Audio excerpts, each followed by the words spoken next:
Hey free-to-play gang, welcome back to another video. So today let's take a look at whether you should summon or not for Ophelia's banner, right? So let's take a look at what we can obtain. This is kind of like the same, so there is like 2, 3, 5, 5, 5 and 1 legendary ability. So basically you're going to get 10% returns up to 200 summons.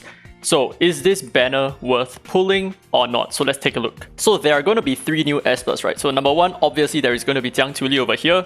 We're going to take a look at his skills, and we're also going to take a look at Ophelia and Alice as well, and think about whether is this banner really worth pulling or not. Do take note that Li and Alice will not have a rate up event of any sort, so they will have base rate. So it's going to be very hard for you to obtain them, right? But let's take a look at their skills. So for the first skill, this is Sky Smash, consumes 20% of max HP to attack one enemy, deals 120% of attack damage. Each 2% of max HP loss increases damage dealt by 1%. His first skill consumes 20% of his max HP, which means that you're actually going to increase your damage dealt by another 10%, which is in general about 132% attack damage. Not bad. Or at least this is just for the first hit. And here is his, oh my god, the passive has so many lines. Okay, so not in demon mode, when an ally takes single target damage, shares 15% damage with them. You absorb 15% of the damage. Each 5% of own max HP loss increases base speed by 5%, base attack by 5%, and base defense by 5%. This is pretty big. Wow, this is... Wait a minute, this is so huge, dude. So if he's down to like 1% HP, he would have increased his base speed by about 99%, base attack by 99%, and base defense by 99%. Is this true? This is crazy. Now in demon mode, increases base speed by 100% and base attack by 100% and base defense by 100%. So basically in demon mode, you have like 0% HP. That's why you are increasing all your stats by 100%. But obviously this is just the base speed. This is not total, right? These are just based on your base stats. Dealing damage restores HP by 20% of the damage dealt. Now do take note that you stay in demon mode for 2 turns. So upon taking lethal damage, he does not die and enters demon mode for 2 turns, removes all buffs and debuffs from himself, and restores HP by 30% of max HP, and you gain standoff for 1 turn. So you will get this demon mode effect for 2 turns. Basically what happens during the demon mode is you cannot be debuffed, you cannot cast abilities, nor can you counter attack. So Avatara is completely out of the window. This is not something that you can use for him. But there are other ways for you to trigger more of your attacks, and I'll talk about that in just a bit. So randomly attacks one enemy every turn, dealing 70% of attack damage that ignores defense. This ignores defense. This 70% is really huge. So just going by Biondina's numbers, this can possibly do upwards of 30,000 damage. Now dealing damage restores HP by 30% of the damage, and before attacking, dispel all buffs from the target. This is mind-boggling, okay? This is mind-boggling to me. Before you land your random attack, you're actually going to dispel everything. So it's kind of similar to like let's say Biondina, right? And when this mode expires, you transform back into your original form, and this stupid passive has a cooldown of 4 turns. How the hell? Dude, this... I have no...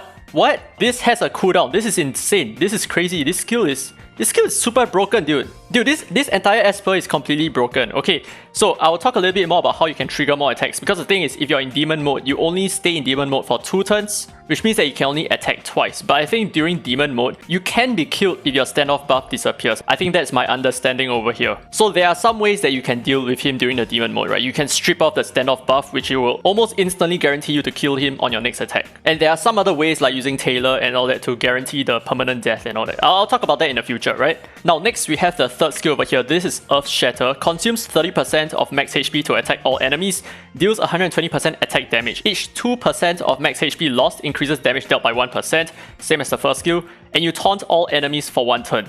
This Esper is incredibly broken, okay? Increases ally attack in holo battle. I already knew that he's gonna be great in holo battle, right? If height is good in holo battle, this guy is insane in holo battle. So basically, if he enters his demon mode, and if he attacks twice, that's as good as 2 of the enemies in holo battle done. This is a hack. This Esper is a hack.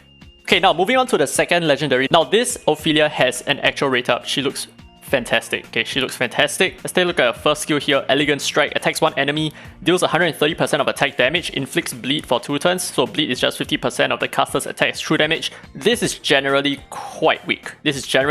Quite useless. Now next, Heartless Reaper, attacks one enemy, deals 180% damage. Each buff on Ophelia and each debuff on the enemy increases damage by 10%, up to 100%. Then you heal Ophelia by 20% of the damage dealt and gains 1 turn upon killing the enemy. Now next one, we have Butterfly Dreams, so attacks one, and this is the Pursuit skill, right? So attacks one enemy, deals 270% attack damage, and you cast your first skill to perform pursuit attacks equal to the total number of one's own buffs and the enemy's debuff. So one buff equals to one extra attack, but there is going to be a cap. So if the enemy dies during the pursuit attacks, you continue to attack another enemy up to 3 times. Pursuit damage on the same target is gradually reduced by 20% with each hit, and this ability and its pursuit attacks inflict defense down for 2 turns on the first hit of each new target. So essentially this is 4 attacks in total, right? The first hit deals 270% attack damage, and you follow up with 3 consecutive pursuits. Well, it caps off at 3 if you have like 3 buffs or the enemy has 3 debuffs, something like that. And finally, her captain ability is just ally crit rate in point wall by 30%. This is quite forgettable, honestly it's quite useless. But all in all, I think her kit is pretty interesting. She has a lot of output damage, right? So she has a lot of single target hits that can possibly do enough damage to take out single ESPERS, right? So for example, her third skill over here has enough firepower to gun down one single enemy, hit multiple times, and get rid of the enemy like that. She's potentially quite useful against a donor, so she's going to inflict defense down and keep hitting the donor until the donor disappears, right? Now finally, let's move on to Alice, who is going to be the third new Esper, not in the banner, not as a rate up, but she's going to be in the new banner, and whoa, she looks really good, dude. She looks fantastic. Okay, so here's the first skill. Star Stream. Attacks one enemy, deals 120% attack damage, 30% chance of calling in one ally to assist, 30%. Now, back to what I mentioned about earlier in Jiang Jiuli. This is one way that you can probably trigger Jiang Jiuli to join in attacking. So for example, if she attacks, there may be a 30% chance of you calling in one random ally, and if that random ally is your Jiang Jiuli, that is one way that you can trigger extra attacks from Jiang Jiuli without having Jiang Jiuli to take a single turn, which means that you can make the most out of his first skill. I assume we are going to see something like this in the upcoming Temporal Tower, maybe in September, where the developers are just like, okay, we are going to chuck like 3 Alice and 2 Jiang Jiulis in the same team, and let's just see how many extra attacks they are going to do. It's going to be a nightmare. This is going to be a bad time. And now, passive over here, Witch's Blessing. So at the start of Alice's turn, grants attack up to buffed allies for 1 turn. So the thing is, you can only grant attack buff to buff allies. So what this means is you need to have Adamantine relics at the start in order for her to proc her attack up buff at the start.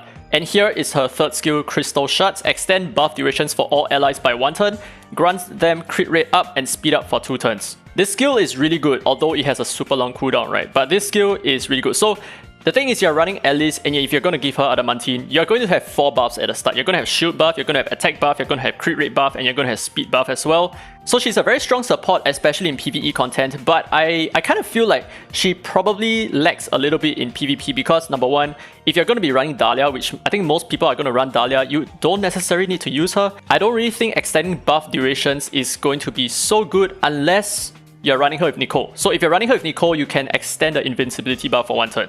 And apart from that, maybe running her with Unas. So I think Unas can be a very good pair with her. But apart from Unas and Nicole, I don't really feel like she's gonna be that great. I don't think she works so well with Gabrielle, because in teams that you want to use Gabrielle, you kind of want to use tanky teams, right? But the thing is, if you're running a tanky team, why would you want to have attack buff? This is something that I'm considering, and I'm trying to think of ways to use her in a cleave team, but I don't really think that is gonna be so possible. I think Dahlia is still gonna be the best option. So to answer the age-old question, right, should you summon for this banner? The new Espers are definitely interesting. The new Espers are quite broken, okay, except for Ophelia. I think Ophelia is still quite tame. Now, should you summon?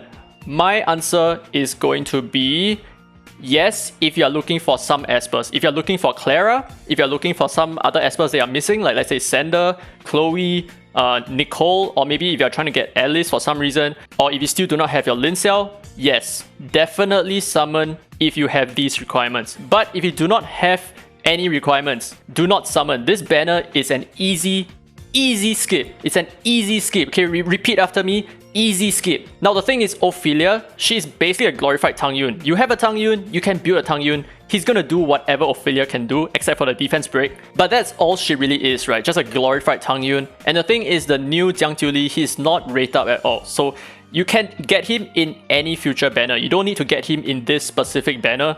And Alice as well, she has no rate up, so there is no point trying to chase this banner in the hopes of getting Alice, even though I say that, you know, if you're chasing Alice, whatever.